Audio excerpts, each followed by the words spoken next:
Hey, what's up, everybody? I'm here to give you guys my review for Fear the Walking Dead Season 2, Episode 4. And this episode is called Blood in the Streets. And I think this episode kind of ties into what this episode was about, which is why sometimes I like the title of TV shows, because sometimes they can just do a really good job of setting the tone and letting people know what the actual episode of set TV show is. And in this case, it really did that really nicely with this episode of Fear the Walking Dead. So I usually do the up-down method. I'm going to give this an up. I thought it really did a really good job of tying in to the name of the episode. So let's just start off by talking about this episode. This episode aired on TV on May 1st, 2016. At least that's what it says in Wikipedia. And the thing is with this episode is I know I talk about a lot, and I know I say it in every review, but I like to explain it so for those people sometimes that it's the first time watching reviews of mine. I don't want to review the episode in the order of sequence of when things happen, mainly because, one, I feel like that's boring, and two, it makes the video sometimes really sloppy because I'm trying to remember the order of when everything happened. I think it's better to just kind of talk about all the storylines all at one thing and then kind of talk about the episode. Because essentially you could say that really ruins the viewer's experience of the episode, but you should have already watched this episode, and especially since it came out in 2016 and I'm just now getting to it, but you should have already watched this episode, and that's why you're here, to hear my thoughts on it, so I'm structuring it the way I want to structure it. So let's talk about this episode of Fear the Walking Dead. So like I said, I'm going to start it off why I feel like it's appropriate to talk about the storyline. I'm going to talk about kind of the main storyline, and that's everything that took place on at the Abigail boat. And pretty much Travis and Madison are having a discussion about what Strand did in the last episode when he ended up cutting the line to Alex and Jake's raft. Travis isn't happy about this because he felt like that Strand kind of abandoned them, and he wants to throw Strand overboard, but Madison talks him out of it, saying that they need Strand to get to Mexico, but Travis is just kind of like, we can survive without Strand, but Madison wants to do more than just survive in this world. She wants to start over in this world. And Travis feels guilty that he put those people on that raft, but Madison tries to cheer him up by saying that he didn't cut the line.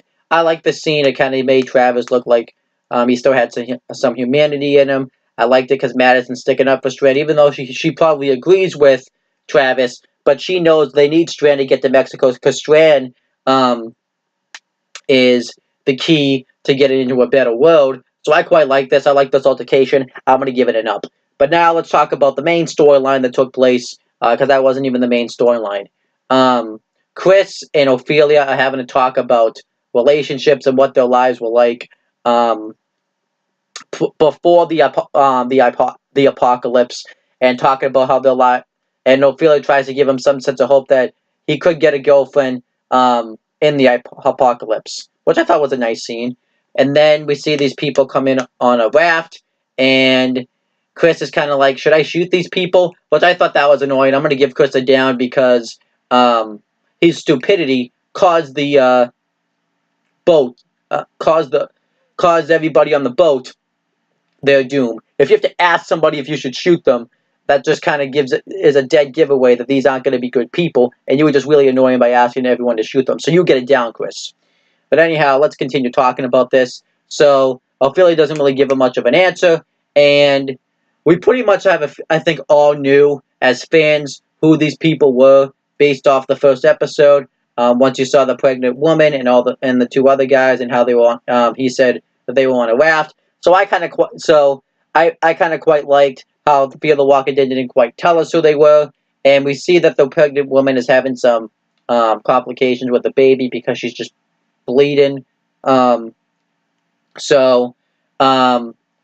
Madison comes up and goes to help her. I did like Alicia's reaction to it. How Alicia, kind of came out wondering what was going on, and when Alicia and the two people are telling him kind of what was going on. Strand's so suspicious about who these people are, and Strand goes for his gun, but he realizes that Daniel took the bullets out of his gun, so he has to, find another way to take care of himself. Which I kind of like this. Kind of like that it shows that Strand doesn't trust anybody. So then what happens is when Alicia comes up on the deck, pretty much, of the boat, she recognizes the guy's voice, and we realize that this is Jack. And obviously, Jack and Reed end up attacking everybody on the boat, essentially, and tying them up. And the girl, who we find out name is Via, her and Madison were in the bathroom. Madison was trying to help her out with the bleeding and stuff like that. Smashes Madison's face right into the mirror, which is 7 years of bad luck. Via, what are you doing? That's 7 years of bad luck right there. You get it down, because you don't cause 7 years of bad luck. That's bad. But anyhow, I'm obviously kidding on that one. Still gets it down though, because we don't like bad luck on this channel. I have bad luck, so we don't need other people in the TV shows having bad luck. It's not good. But I quite like this scene. I kind of thought this scene really did a great job at setting the tone throughout the rest of the episode. And we find out the other guy's name. I already said that. And essentially, Alicia, they kind of want Alicia to join them and help tie him up, but Alicia doesn't want to, because that's her family. So they end up tying Alicia up too. We gave her a choice: either she dies with them or they join us, and Alicia chose to get tied up with them. So what ended up happening is they overhear somebody escaping in a raft, and we find out that it was Strand, and they end up I did like this scene too, where Jack and Alicia go off, and Reed tells Jack to shoot at Strand, and Alicia tries to urge him not to, so instead Reed does it instead, and he ends up shooting at Strand and his raft, and ends up popping his raft, because when you shoot a gun at a raft, that's what happens. And they don't really care if they hit him or not, because even if he didn't die, the hypothermia is going to end up killing him himself. And you could kind of see, though, that throughout this scene, Alicia sees that Jack kind of has a little bit of humanity. Alicia's pissed at Jack because, well, actually, I'll get to that in a second. So what happens is,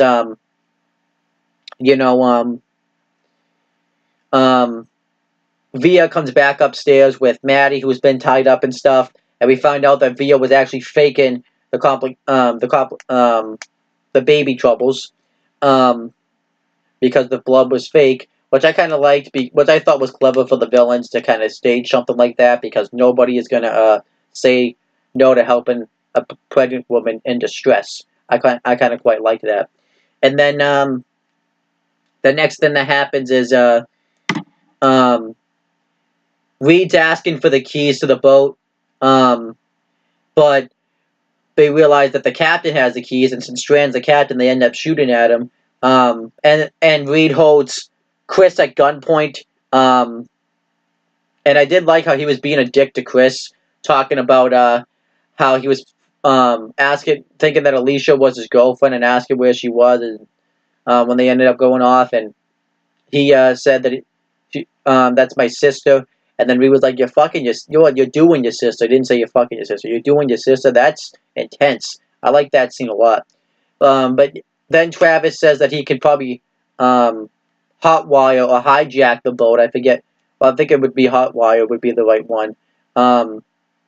And he bets kind of Chris's life on it. So Reed does this, and I quite like this scene a lot. So this is kind of like when Jack and Alicia go down to kind of radio in on their leader Connor, to kind of let them know to give them the 411 of what's been going of what happened during this hijack. And Alicia's pissed at Jack that she ended up baiting him and Jack kind of apologizes for it, but this is what Connor wants, and he even says that everything should go quite smoothly because Connor doesn't usually isn't usually a violent type, but he condones violence, and everything should go smoothly once he actually ends up getting on board. So what happens is Alicia and Jack go downstairs, and Jack radios in and everything that's happening, and Alicia gets pissed at him, saying that wondering if anything that he said to her was true, and he mentioned that his girlfriend being dead was a true story, and um, Alicia then kind of starts to realize that um, what they did was on their boat was no better than what Jack and everybody else is doing. Putting up everything that's happened the past couple of episodes, and Alicia says maybe we found each other for a reason. So Jack wants Alicia to come back with him, but Alicia doesn't want to abandon her family, which I kind of thought, which I'm going to give this scene enough because this showed that Alicia had some nice character development because when the show started off, she wanted nothing to do with her family, but now she wants to be with her family. I kind of thought that was nice, some quite nice character development right there. So Alicia wants her family to be taken, wants her family to be able to go with her, and she said that she would contribute. She would do something within Connor's community, as long as Jack assures that her family will be safe. So then Jack cuts her loose, and that was pretty much the end of that scene. But I like this scene. And then Madison asks Daniel if he can get loose, and Daniel wants Madison to distract Via. And I kind of like the conversation that Madison and Via were having with each other about pregnancy.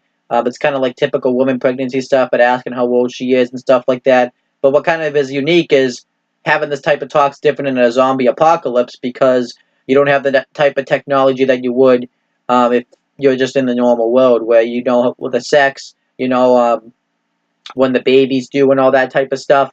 Madison, too, did mention that she lost a baby in between Nick and Allison. Now, I don't know, no, not Allison. I don't know why I said Allison. I don't know if it's in Allison the whole video. Alicia. And I don't know if that's necessarily true, if she was just talking to kind of keep her distracted. I really don't know. But I did like the scene that I did like the dynamic that Madison and Via had with each other. And it just made Madison look like a real badass. So I'm just going to give that a big up. Yeah, I quite liked that. And that was pretty much, Travis tries to hotwire the boat. He tries to originally get it started, but he realizes he needs to go through the computer. So that way, it will be able to render pretty much the motor of the boat. But I think Travis really did this so that way, what ended up happening is he went and got a bunch of tools and he hid like some sort of pipe in his shirt, and he eventually ended up putting it down behind the couch of the boat when Weed was like holding him hostage and stuff like that. So I quite like that scene. And that was kind of like pretty much everything that took place on the boat. I quite like the hijacking, all that hijacking scene. That's just going to get a big massive up. I thought that was awesome. But now everyone's probably asking, what was Strand doing, obviously, around this time? Well, obviously, he was laid out in his boat. But what I also liked what this episode did is it gave us a great backstory with Strand. Because we still kind of knew very little about Strand's character. We didn't really know anything about him. So they kind of did like some flashbacks, kind of focusing around on Strand, and I quite liked that. The first thing it showed us was him at a bar, and he's talking to this guy, and we're finding out a little bit about Strand's character, how his father was kind of like didn't really amount to much, and Strand wanted to own the world, and he didn't really know who his mom was, and this guy was kind of the same way. We found out that this guy was an entrepreneur. He was an opportunist. He liked to buy land, and that's what he was there for. And him and Strand are really starting to get along with each other, and they ended up getting drunk at the bar together, and Strand helps him to his room, and then because the guy's so drunk, Strand ends up going through his wallet, and he steals all of his credit, debit, I don't know what it was, codes. But then the guys, before Strand leaves, says that he'll never, that he might not remember this. But then later on in the episode, Strand goes to we see has rented a room, and he's pretty much maxed out his debit card. He spent like 36 grand on it, and the guy ends up knocking on the door, and we see this guy, and I quite like this scene as well. And we find out that this guy's name is Thomas Abigail, which actually ties into. We knew this was going to be some sort of tie-in, because since his name was Thomas Abigail, the boat was named as Abigail. We knew this was going to be some tie-in. And obviously, this guy's upset that he stole from him, but he doesn't. But you could kind of see that Thomas kind of respects what Strand did. So he doesn't have Strand get arrested, but he kind of has Strand pay off his debt by kind of having him work for him and pay up the full amount with interest.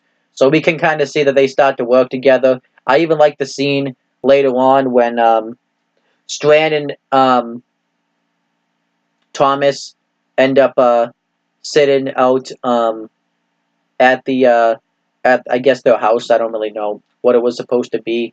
And Strand was talking about how he's going to go have this meeting with the council, and he Thomas doesn't want to talk about it because he doesn't want to talk about business because there's this glorious view. And I did like that they had that quote in there when Thomas was talking about how there's a glorious view out there, and the world could be ended right now, and we wouldn't even know it. Which kind of ties into to the show, because that's kind of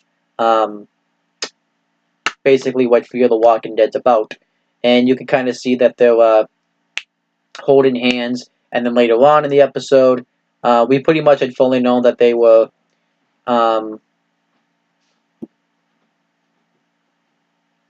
You could see that they ended up being a gay couple, which I actually liked that reveal. I kind of thought that was a nice shock moment that that the show threw at us. I thought it was really cool, and you could kind of tell that was the direction they were going in, because they were holding hands, and you could kind of see that that's where it was going. But Thomas is worried about Strand because he's going to go on this 2-day business conference to close out the deal, and he's going to Los Angeles when all these riots and stuff are going on, and Thomas is worried about him because he worries he might never see him again, and I think this is probably the last time they ever saw each other. But I quite like this scene as well, and I just thought these two characters really played off really well towards each other. I thought it was some great stuff. I thought the scene was great. It was a great way to kind of give us into a backstory of Strand, and I think this gives us a really good reason of what he was going to Mexico for. So I quite like this scene. Now, a lot of you guys too are probably asking, where's I'm just looking at something real quick because I'm trying to remember the other guy's name too. But you guys have probably been asking, where's Nick been during all of this? Well, Nick ended up leaving the ship. Strand, I guess, had him swim all the way to shore, and Madison and stuff were like asking where he was when everybody hijacked the boat, and they probably knew that Strand had something to do with it because, but since he had been shot, they couldn't just go out and say, "Hey, Strand, where's Nick?" But no, Nick ended up swimming ashore because, and I'm gonna give one down. One thing I didn't like about this is when the episode starts, you actually start to feel like you ended up missing something because it was a weird transition from not season 3, sorry, episode 3 to episode 4. It was kind of like this episode just started off with this. I didn't really like that because I don't really like to feel like I've missed an episode. So I don't like that feeling, so that's why I get it down. But Nick ends up swimming ashore, and he goes to like an abandoned campsite. Where I say campsite, it probably isn't a campsite, but there was a bunch of tents laid out and stuff. So I'm just gonna call it a campsite. And one of the infected, because this is Fear the Walking Dead. We got to be PC around here. We call them the infected, and is roaming around, and Nick uses a water bottle and throws it across the camp to get its attention, and he hides in one of the tents and he ends up killing it with a knife, and he does this and he ends up cutting it open and putting the infected guts all over him, like the classic Walking Dead scene we've seen done in episode, in season 1, episode 2, and we also seen it done in season 6, episode 8, and obviously 9 too, and we've also seen it in season 8, episode 4. I like the, but I do like the scene though because it's done very well. And what I liked about it this time is because the infected, because usually when The Walking Dead does it, the walkers are, have rotted and stuff like that. This one was more fresh. This infected was more fresher, so it looked like it was still human skin and stuff like that. So I kind of liked that, and I liked when Nick was walking too. He was walking like the infected, so that way the infected wouldn't have be suspicious. I mean, I know it's an infected, but the infected probably would have an idea that Nick's a human, so I did like that as well. And then Nick was sent pretty much. We had pretty much known what Nick was sent over there for. We knew Strand had sent him to do something, but Strand had sent Nick to go find his contact, and we found out that his contact was none other than Lewis. Lewis is the guy that was with Abigail, or Timmy, that works for Abigail, and I did like him in this scene. I thought he was actually pretty funny. He's the one that's going to get him to Mexico because it's the start of a new life, and he doesn't want like Nick to get in his car with all that infected guts all over him, so he has him go take a shower, which I kind of thought was funny. And Nick mentions that how you're going to get all of us on board, and Lewis didn't expect that the whole Clark family, and Travis and Chris and Danielle and Ophelia were all going to be going with him as well. So Nick's trying to talk him into it, but Lewis is now saying that it's going to be harder, and Nick wants to know what this place is going to be like, and he said that it's not the safest place, but it's the start of a new life. Because he mentions his mom, and his mom can usually survive the toughest predicaments. So they end up riding the boat, and this kind of takes us back. To all the stories kind of combined into one. And I kind of like watching TV shows and movies where storylines will start off separately, and then they kind of all combine into one storyline. I quite like watching that type of stuff. So what happens is eventually Travis is able to get the boat running, and Connor comes on board and is impressed. So he wants to take Travis and Alicia with him.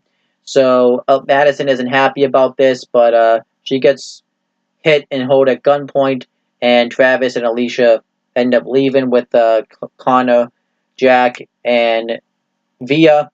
And then eventually what happens is Nick sees that people are on this boat with guns and stuff, so Lewis kills two of the guys. I don't know, they didn't say their name, they were just pretty much extras. And Reed, Daniel's able to get loose, so when Reed goes to do something about this, Ophelia, Daniel, and everybody pretty much attack Reed and kill him. And then when Lewis comes on board, everybody's just all chaotic with that because they don't really know each other. But Nick says he's cool, and then he asks what happened to Strand because he says if you don't, he said if you don't, he asked what happened to Strand, and they tell him what happened, and they pretty much say that they can't go to Mexico without Strand, so they go to rescue Strand. But all that Madison cares about at the moment is Alicia and Travis. But Alicia ends up rescuing Strand, and that's how the episode ended. I did like how it ended too, just her getting Strand, and then it just showed like the water, and I like the camera angle of that. I thought that was really well done. So the next scene we'll get it up, and the ending of the episode we'll get it up. So this episode I thought was a great episode. I think it was very. I liked the backstory of Strand. I liked the and that kind of was pretty much Nick's storyline too. I liked the hijacking of the boat. I thought that had some. I think that's going to set up some future episodes, and I actually like that we're going to get some probably follow up from this since Travis and Alicia were taken. So I thought that was really cool too. A lot of people say this is the best episode of the season because I read reviews and they pretty much rated this episode 8s and 7s and said this is the best one of the season. I don't quite agree with that. I'm usually in the minority when it comes to this type of stuff. It feels like sometimes I am, but I think that season finale of season 1 might have been better than this, and I might say the season premiere of season 1, like the first episode of this show, was the better episode as well. I thought they were, but I would say this episode though has been the best episode of the season. I thought it was great. I thought it was we got a follow up from the first episode. I think this is just going to set up some nice future episodes. I even liked how Chris changed as a character.